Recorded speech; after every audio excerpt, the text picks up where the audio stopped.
nuevamente a la biblioteca de Diomedes, como siempre, por Esdrújula TV. La invitación, esta vez, es a un paseo por la filosofía, la política, la vida cotidiana y, antes que nada, por el sentido común, contra el pensamiento único. ¿Qué significa esto de pensamiento único?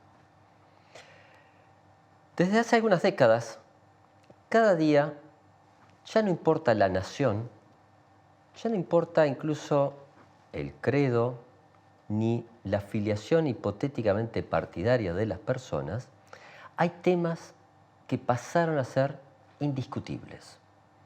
Son la realidad. Es lo que hay. Madurá y aceptá, estas son las reglas de juego. Bien. Pero ¿cómo fue que llegamos a esta situación? Hace varios siglos, Schopenhauer había vertebrado el concepto del pensamiento único. O sea, de alguna forma, fronteras que te limitaban a pensar tan solo dentro de esa área. Pero ese significado pasó a ser el que de alguna forma nosotros estamos sufriendo con un filósofo judío-alemán que llamó Marcuse, de la Escuela de Frankfurt, que a mediados del siglo XX escribió un texto ineludible que se llama El hombre unidimensional.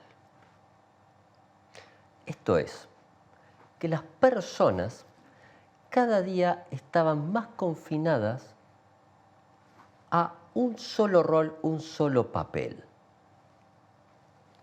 Quizás ya estén sospechando de que ese rol es tan solo el de meros consumidores y nada más. Todo el resto se va empobreciendo. La realidad es cuánto vales en el mercado. Pero lo interesante es que Marcuse esto lo estaba diciendo en una época en que supuestamente estábamos en plena Guerra Fría y que había una enorme confrontación entre dos modelos, uno capitalista, supuestamente liberal, el otro del socialismo históricamente dado.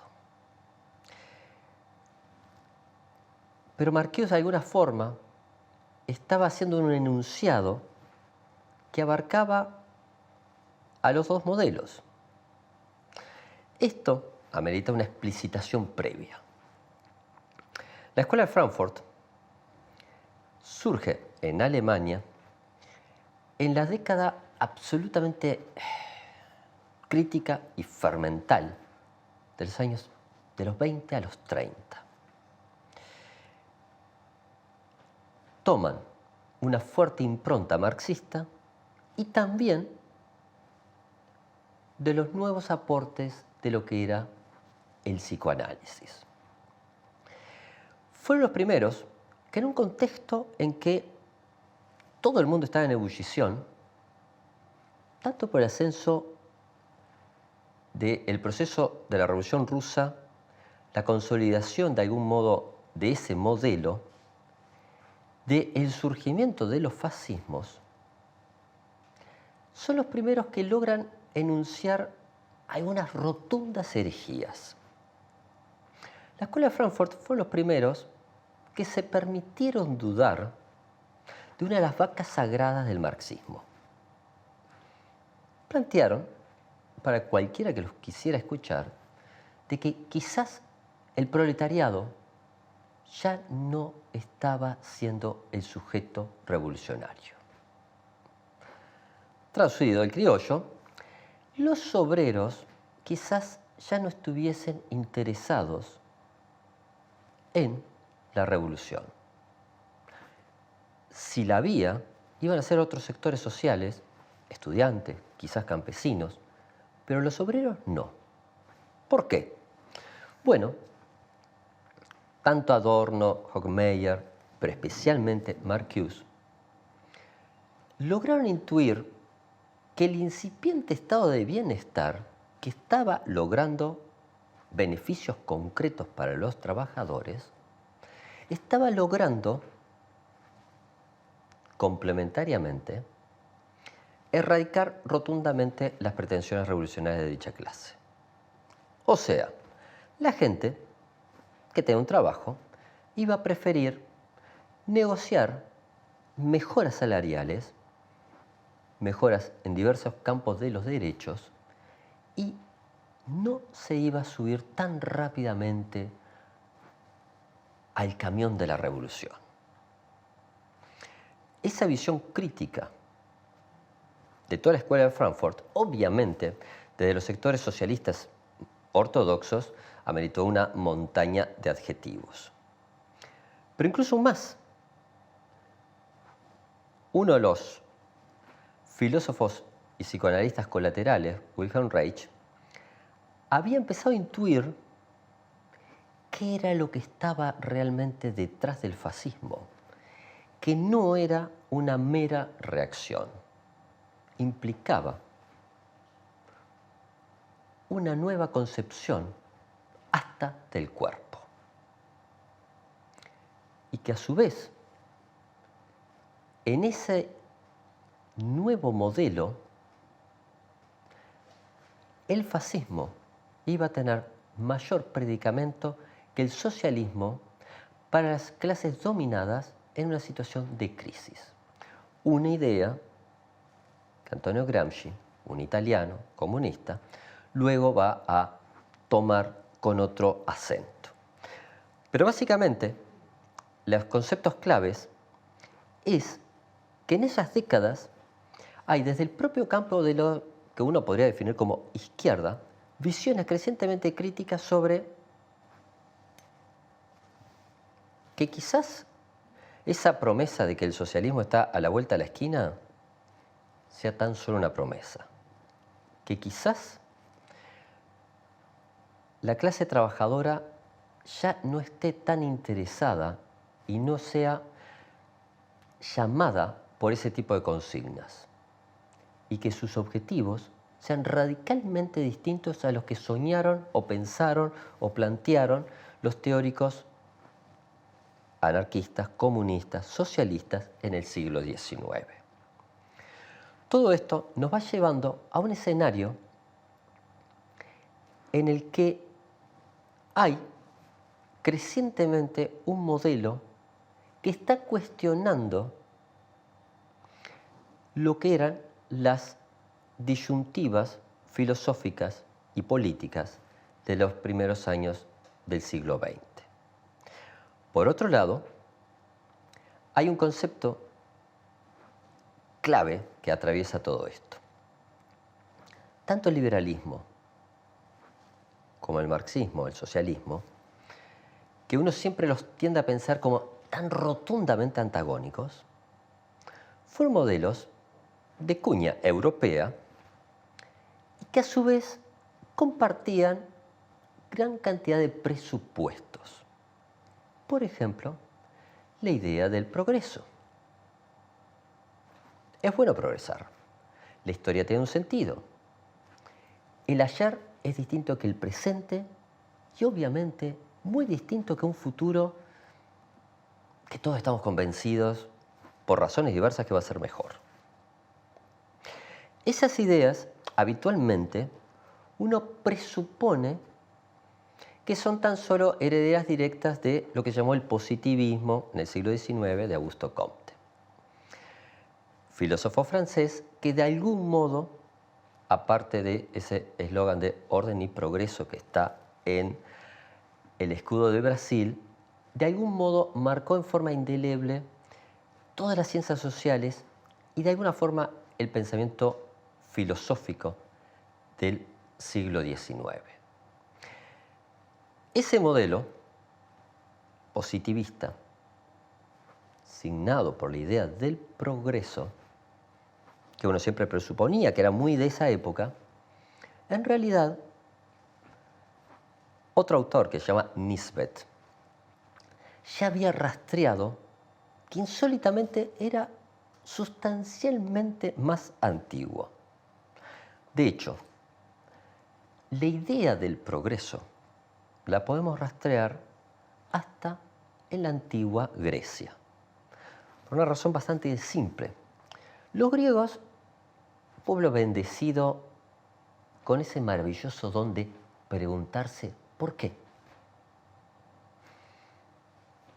Hábiles comerciantes, buenos guerreros y brillantes filósofos, se habían empezado a plantear la idea de que la ciencia, la técnica, hacía cambiar la vida de los humanos. Por ende, cuando aprendes, tenés la posibilidad de progresar. Pero también pensaron algo fascinante. Los griegos se querían mucho a sí mismos, como pasa habitualmente a cualquier civilización más o menos exitosa, y estaban absolutamente convencidos de su superioridad. Había una enorme escisión entre un bárbaro y un ciudadano de la polis. Esa idea de que ellos eran la civilización, y una civilización superior, también, esto nos lo cuenta Nisbet, va llegando a nuestro concepto básico de lo que es el progreso. ¿Qué significa esto? Que de algún modo la civilización europea se asume, se presenta y es evaluada por el resto del mundo como la civilización superior. Es donde históricamente se piensa.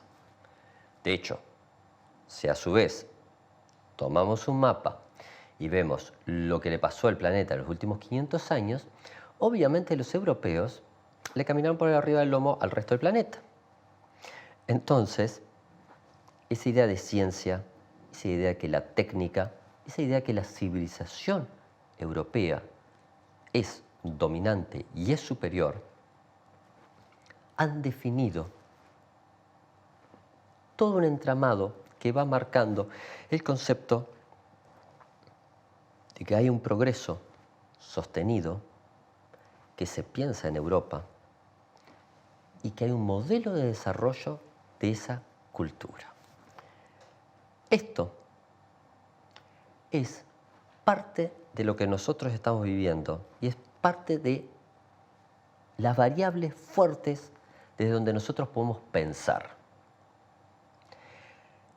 Esta situación se va complejizando porque en ese entramado de certezas de que la cultura occidental es la cultura superior, de que está progresando, que ese progreso científico y tecnológico es per se bueno, quizás empiecen a quedar otros modelos culturales, otros modelos de desarrollo, otra concepción de lo que es el hombre en genérico, la sociedad humana y lo que es la naturaleza. Por ende, este modelo va a ver básicamente a la naturaleza como un recurso a ser explotado hasta el hartazgo. Esto que puede parecer extremadamente complejo, sí, es muchísimo más complejo, pero de alguna forma ya tenemos otra vertiente que nos va permitiendo vislumbrar que todo este modelo de desarrollo ve a la naturaleza como un recurso y a otra historia. No me vengas con delirios de que la naturaleza tiene algún derecho.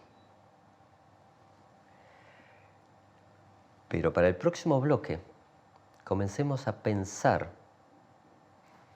qué pasó con toda esta situación de que la naturaleza era tan solo un recurso,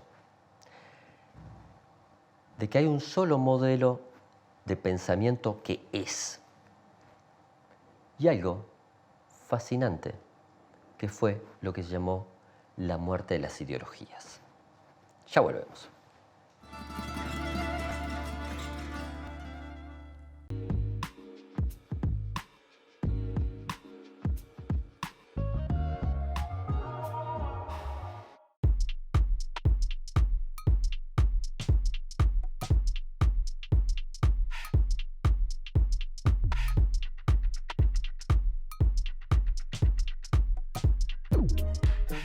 Queridos amigos, en nombre de Esdrújula TV, les deseamos felices fiestas, muy feliz año 2022. Lleno de paz, armonía, abundancia, salud y amor. Un enorme abrazo y el deseo de muy felices fiestas. ¡Aguante! Esdrújula TV. Sí.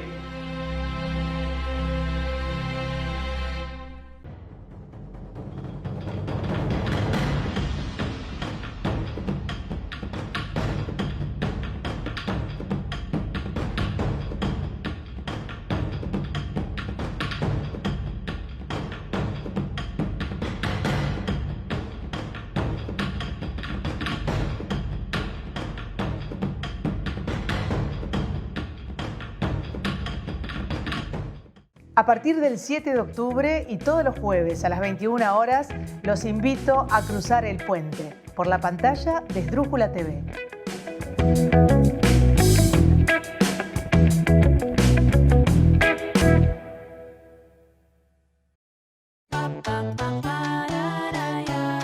Elegir un colegio es una decisión muy importante. Vení a conocer la SAFA desde 1889, siendo escuela de vida. Inicial, primaria, ciclo básico, bachillerato, todas las orientaciones. Colegio y liceo Sagrada Familia.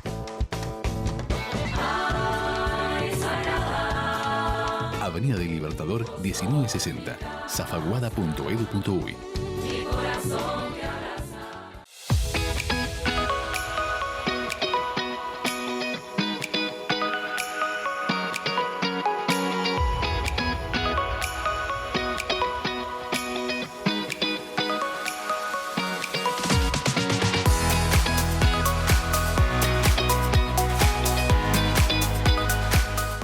Hoy para UNAJPU no es un día más.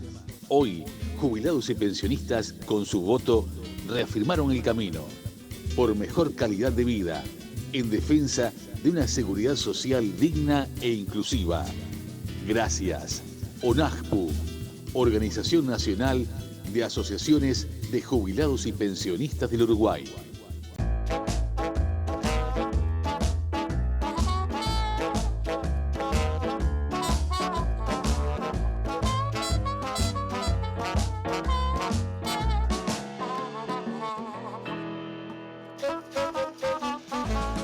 Proba una gran hamburguesa, como vos la querés. Signature Collection by McDonald's presenta la nueva American Barbecue.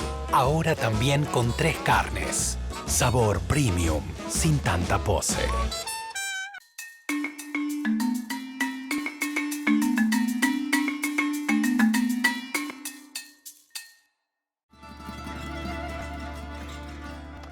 Muy bien.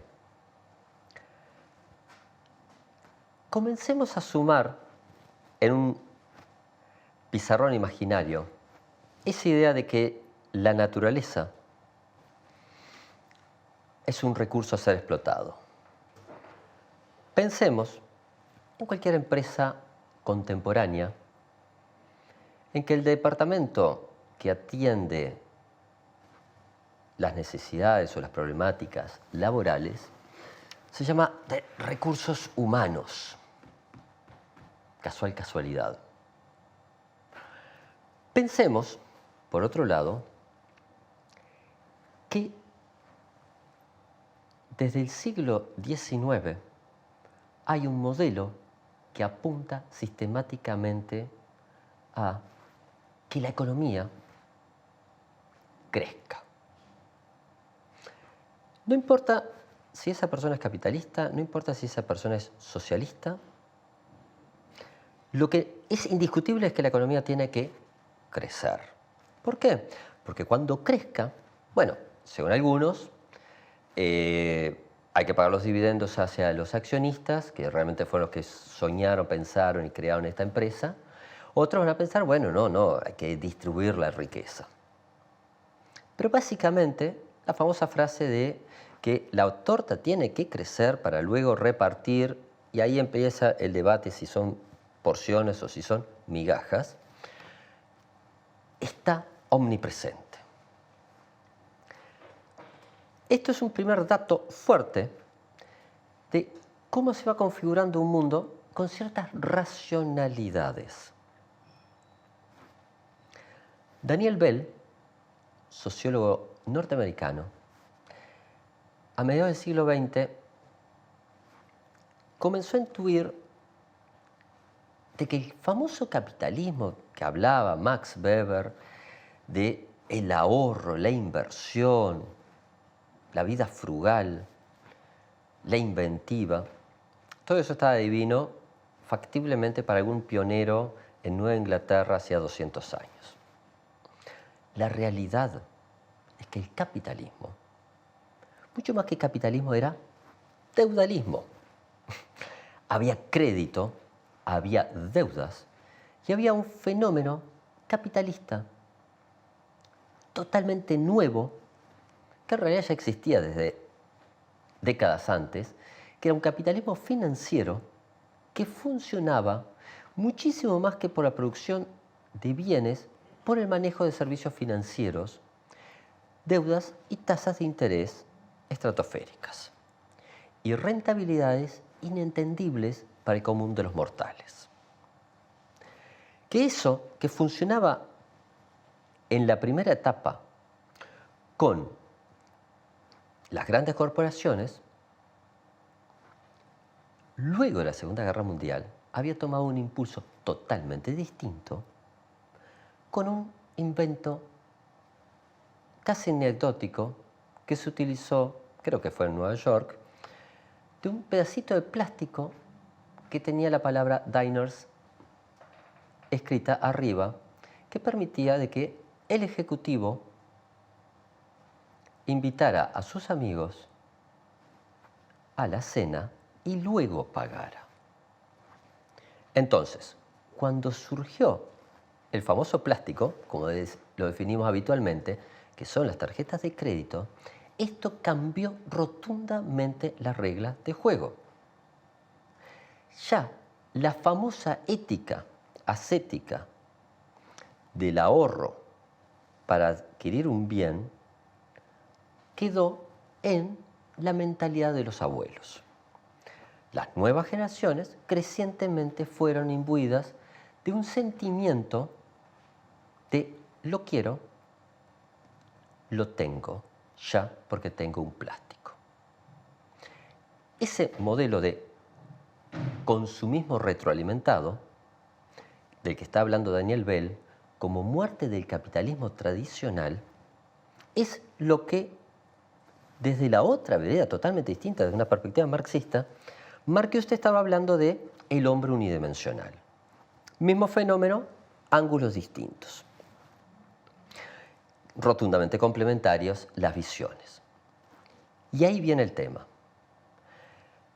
Daniel Bell, Talcott Parsons, varios más, que son subyacentemente estructural funcionalistas, estaban manejando algo que ya un francés que se llamaba Maurice Duverger, que había estudiado mucho el tema de los partidos políticos y los sistemas políticos, estaba empezando a intuir que cuando vos ponías a la gente adentro de un parlamento, a los 6 meses estaban empezando a aparecer demasiado. Como dijese alguien, la casta política. El hecho concreto es que más allá de algunas referencias vagas hacia pasados divergentes y futuros venturosos en un ángulo distinto, los políticos claramente estaban compartiendo no solamente una forma de actuar, sino un mismo discurso, una misma forma de entender la realidad. En el día de la elección se presentaban obviamente distintos, pero luego convergían rotundamente. Entonces, a partir de eso, se empieza a hablar crecientemente del concepto del fin de las ideologías. Habría una ideología, una práctica real, sensata, concreta, de gente seria de traje y corbata, que es la verdad de la milanesa en términos de filosofía elevada. Pero el hecho concreto es que habría un discurso que se presenta como divergente y una práctica crecientemente uniforme. Van pasando los años y algo que, entre otros, tal como Parsons ya había advertido, el sistema soviético iba a hacer implosión. Frente a todas las retóricas que habían dicho de un totalitarismo absolutamente inconmovible, básicamente el socialismo real cayó con bajísimo nivel de enfrentamientos bélicos si uno lo evalúa con cualquier otro proceso histórico. Por supuesto que hubo muertos en Moscú y en Leningrado, pero en términos comparativos fue bajísimo el nivel de confrontación, por lo cual habitualmente se dice que el socialismo real hizo implosión. Básicamente la sensación que daba, vistos desde aquí, era que había hecho una implosión que se había caído solito. ¿Por qué? Por sus contradicciones, por estar absolutamente cerrado, por estar tratando de, desde un solo punto de la ciudad, de la sociedad, controlar todas las enormes variables, y frente a eso, el liberalismo capitalista había sido infinitamente más eficaz.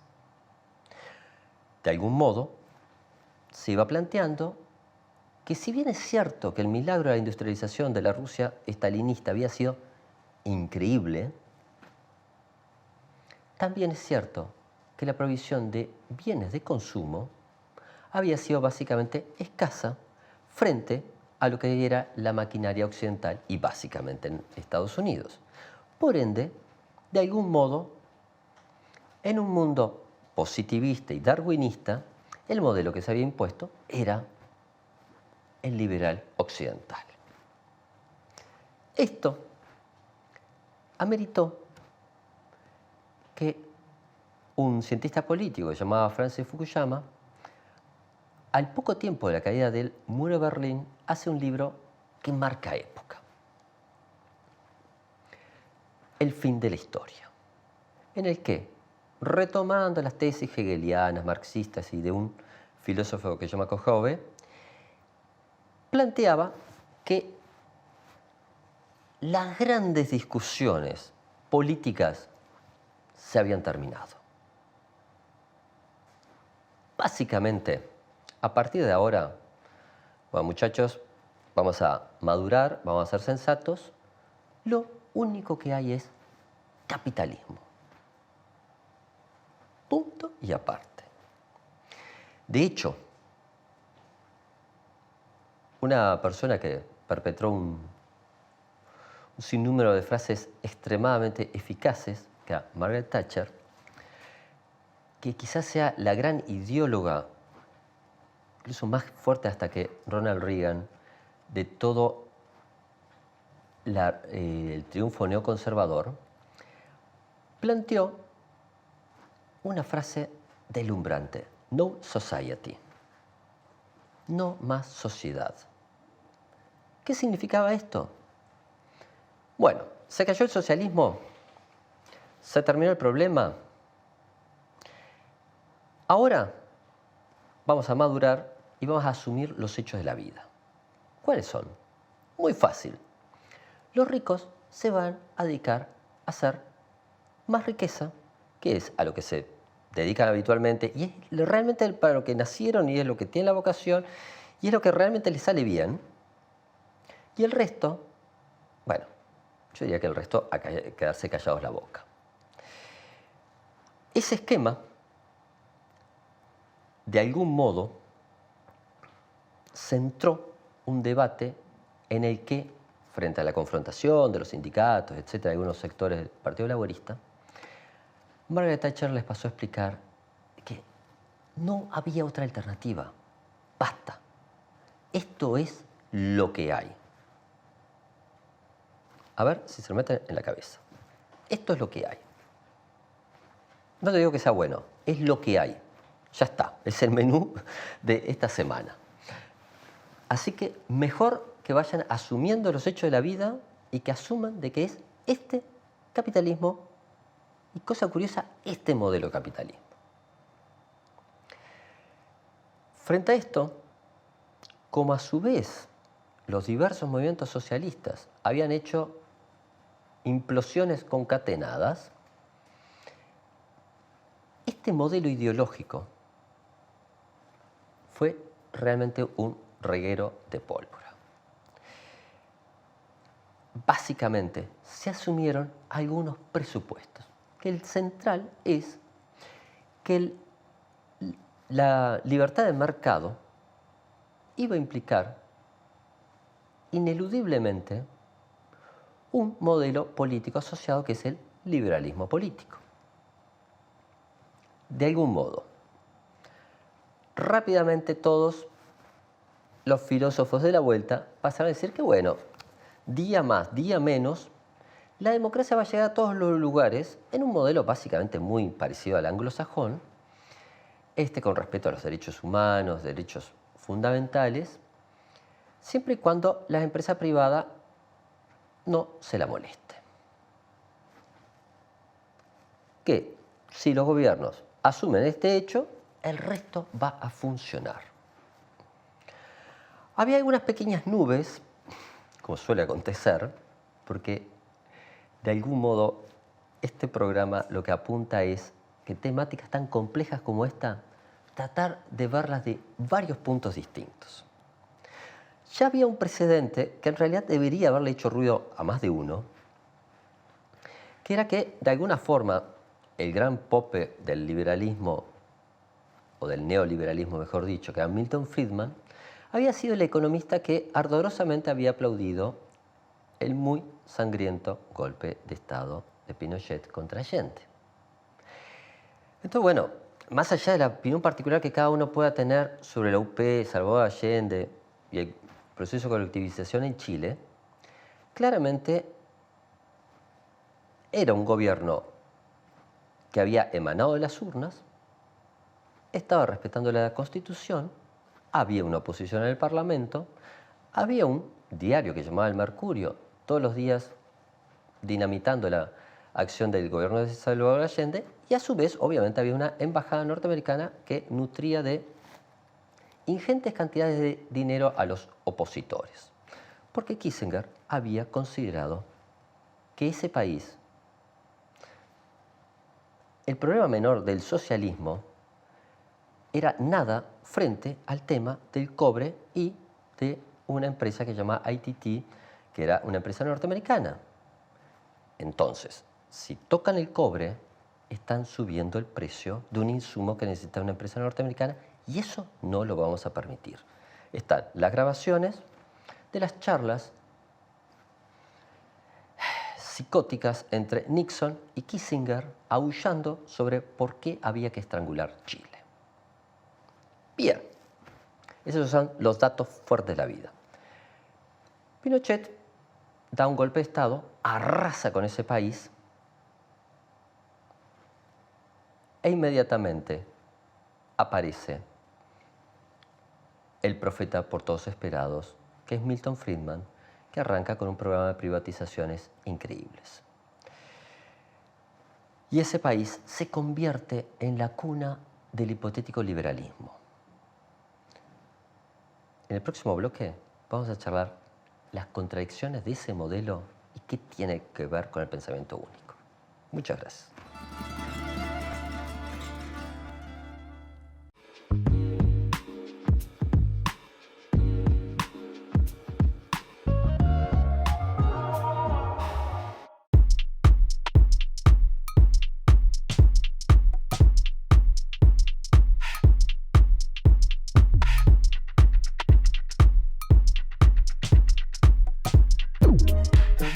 Queridos amigos, en nombre de Esdrújula TV, Les deseamos felices fiestas, muy feliz año 2022. lleno de paz, armonía, abundancia, salud y amor. Un enorme abrazo y el deseo de Muy felices fiestas. ¡Aguante! Esdrújula TV. Sí.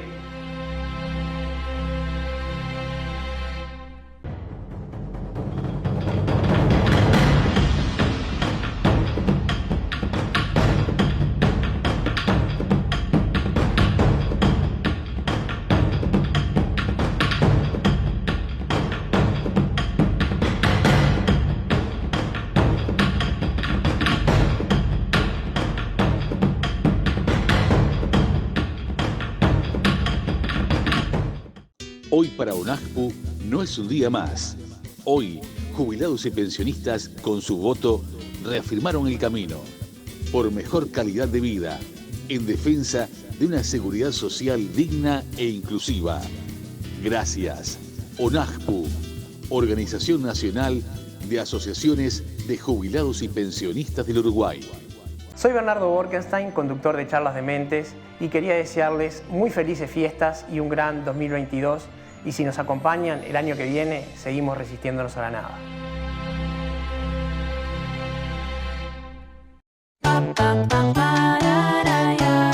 Elegir un colegio es una decisión muy importante. Vení a conocer la SAFA desde 1889, siendo escuela de vida. Una luz que nos da guía. Inicial, primaria, ciclo básico, bachillerato, todas las orientaciones. Colegio y liceo Sagrada Familia. Avenida del Libertador 1960, zafaguada.edu.uy. a partir del 7 de octubre y todos los jueves a las 21 horas, los invito a cruzar el puente por la pantalla de Esdrújula TV.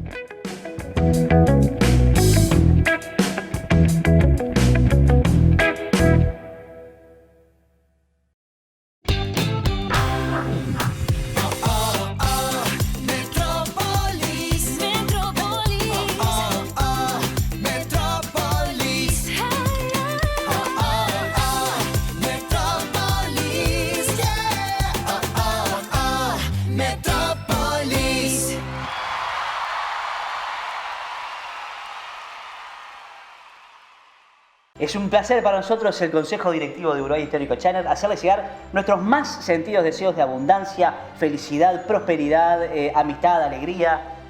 Sabremos cumplir. ¿Sabré? Sí.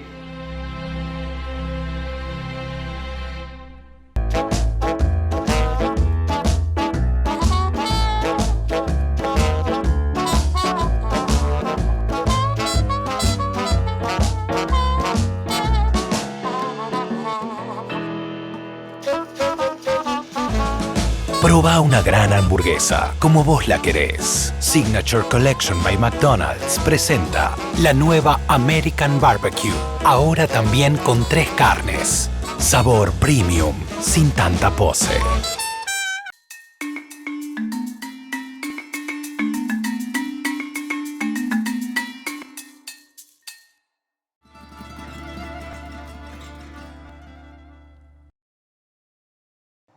La dictadura de Pinochet implicó en los hechos que se podía conjugar perfectamente una dictadura atroz con libertad para los capitales. Podían ingresar, salir cuando quisieran de Chile. Había libertad total para las empresas. Como dijese un actual ministro de nuestro gobierno en un texto suyo, ahí se confundió liberalismo con ansias de lucro. Chile realmente mostró que el capitalismo podía crecer en forma exponencial rotundamente con un régimen autoritario y que eso no le hacía ruido a ninguna empresa. Esto es muy relevante para cuando también se analiza del otro lado el modelo chino. Por supuesto que hay un montón de empresas en China. No es aconsejable debates sobre democracia parlamentaria en China. Aparentemente, 9 de cada 10 médicos no lo aconsejan. El hecho concreto es que uno de los presupuestos básicos de todo esto, que de alguna forma es una de las piedras angulares del pensamiento único, que es que si le dejamos que los capitales fluyan, va a haber democracia. Eso es una idea rotundamente mítica. Puede funcionar perfectamente una pavorosa dictadura y sus empresarios enriquecerse muchísimo. También, por otro lado, otro punto que es interesante empezar a notar es que si bien es cierto que aquella famosa profecía sobre la plusvalía y la explotación de los obreros habría que tamizarla y evaluar un poco más fina, especialmente a partir del modelo de Henry Ford, por el cual los obreros habían logrado aumentos salariales extremadamente importantes, ganando 2 o 3 veces más que el resto de los competidores, y la empresa ser crecientemente próspera. También el caso de Volvo en Suecia funciona con ese modelo. Lo que sí, el capitalismo tiene otro aspecto muchísimo más interesante que la explotación directa del trabajador, que es la exclusión social. Funciona con una dinámica de, 1, concentración de la riqueza y pautas de exclusión social permanentes. Puede haber enormes sectores de la población que se caigan del mercado, ya que no saben qué, no pasa nada. De hecho, en realidad funciona mucho mejor con esa práctica, que es la que te va permitiendo entender por qué hoy encontrás homeless no solamente en el hipotético antiguo tercer mundo, sino en todas las capitales europeas y en Estados Unidos. ¿Por qué podés estar trabajando para Amazon, una de las mayores empresas de este planeta, y a su vez no tener dinero para pagar la renta? Y tenés que dormir en un auto en un estacionamiento. Eso que parecía imposible es nuestro modelo. Y todo esto nos está llevando a un aspecto medular, que es que en el proceso de cuando Marcuse planteaba que el hombre unidimensional de alguna forma se había quedado adormecido en el consumismo y el obrero no se subía a la revolución, era por culpa del estado de bienestar. Pequeño, gran punto. Si hay algo que hay que empezar a revalorizar y en serio, es el estado de bienestar. De algún modo, ya no importa si fue realmente Bismarck, si realmente fue por la confrontación con el modelo soviético, el hecho concreto que si en el siglo XIX la gente se estaba muriendo de hambre y Bismarck y varios más pensaron de que el Estado tenía que tener un rol para sus ciudadanos y preservar la vida ante nada, y a su vez crecientemente asegurar mejores estándares de vida, y si luego en Occidente esa idea fue germinando como el gran caballito de batalla contra el socialismo históricamente dado, el hecho concreto que hoy en día la clave de nuestra supervivencia pasa por el tan denostado estado de bienestar. Hoy, el título de este programa es Contra el pensamiento único, qué cosa curiosa, es de este periodista, Joaquín Estefanía, que logra sintetizar algunos de los elementos claves que a esta altura del año es conveniente incorporar. Para empezar vamos a leer la letanía de todo este neoliberalismo, que es este pensamiento único, que no tiene ningún problema en arrasar con toda la naturaleza y dejar morir la naturaleza, y no tiene ningún problema con arrasar con todos los derechos de la gente y dejar morir a la gente, y que tiene algunos eslóganes que uno lo escucha tantas veces que pasan a ser el pensamiento único. Achicar el Estado es agrandar la civilización. Se acabó la historia. La sociedad será siempre capitalista y liberal. El liberalismo económico lleva inexcusablemente a la democracia. Hay que adoptar el modelo neoliberal, que es el que se impone en todo el mundo. La economía social de mercado forma ya parte del pasado y sus defensores son dinosaurios ideológicos. Pragmatismo. Ya pasó la hora de las ideologías. El mercado lo resuelve todo del mejor modo posible. Siempre hubo y habrá corrupción, pero en el liberalismo es marginal y en el estatismo es estructural. Siempre habrá desigualdades, porque están en la naturaleza humana.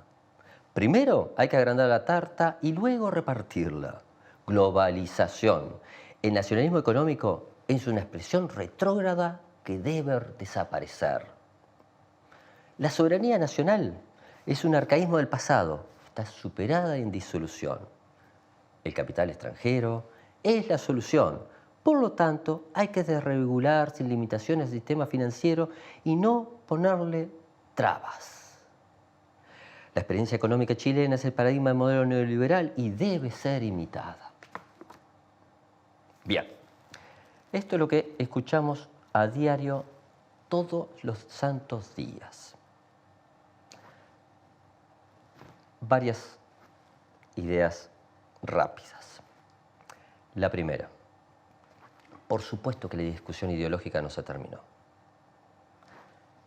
Lo que define al ser humano es su capacidad de soñar mundos que generaciones previas no hubiesen podido ni vislumbrar. Eso es lo que nos define como personas. Cada día soñar algo mejor. Punto 2. Todo lo sólido se desvanece en el aire. Todos los regímenes siempre se presentan como inamovibles. Los faraones duraron 3000 años y se habían planteado como eternos. El Imperio Romano y sus legiones duraron como 1000 años y se planteaban eternos. Bueno, el señor Hitler, luego de asesinar a un montón de gente, decía que el Tercer Reich iba a durar 1000 años y miren dónde terminó. Todos se han parado como eternos. Ninguno lo ha sido. ¿Por qué? Porque la humanidad siempre, con errores, con algunos aciertos, con perseverancia, con tesón, siempre logra encontrar el camino hacia la esperanza, hacia un modelo de vida que era rotundamente un delirio, pero era mejor. Hace 1000 años, decir que la esclavitud estaba mal era tan solo un delirio. De hecho, hace 200 años también lo era.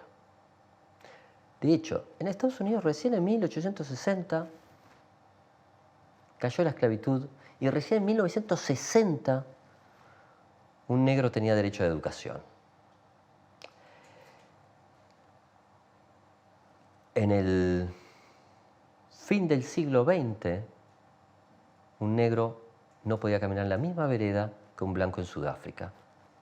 Y los sudafricanos tenían bombas atómicas y parecían de que nadie los podía mover porque tenían todos los diamantes, el oro y las armas para sostenerse. Igual cayó. ¿Qué significa esto? Que los caminos de la justicia son obviamente lentos, pero son certeros y existen. Nos estamos acercando a fin de año Y yo querría recuperar quizás no una visión religiosa, sino una visión metafórica de un joven judío que hace unos cuantos siglos era muy pobre y vivía en una provincia alejada de Roma. Él cambió la historia. Eso es el concepto básico. Él logró que el mensaje profundo que tenía el pueblo judío, universalizarlo. Esa idea era básicamente un solo hombre, una decena de seguidores, lo asesinaron. Los romanos habían triunfado, ¿no? Ya habían arrasado con los macabeos. El resto, gente racional, había negociado. Y uno solo, con una decena de seguidores, cambió el curso de la historia. Esa es la idea que yo los invito a pensar y salir de ese trillo de que el mundo no se puede cambiar. Porque hay una poetisa y una brillante música que se llama Patti Smith, que tiene una canción que a mí me emociona mucho, que es People have the power. La gente tiene el poder, el pueblo tiene el poder. La gente tiene el poder de cambiar la obra de los tontos y de los malvados. Ese es el concepto básico que yo creo que nos tiene que hermanar en estos días. El otro, como sistemáticamente les he tratado de plantear a lo largo de todo este año, es que la cultura sigue siendo un camino. Yo creo que es el gran camino. Yo los invito a seguir pensando cultos para ser libres, libres para luchar. Muchísimas gracias por habernos acompañado todo este periodo. Los espero el próximo año.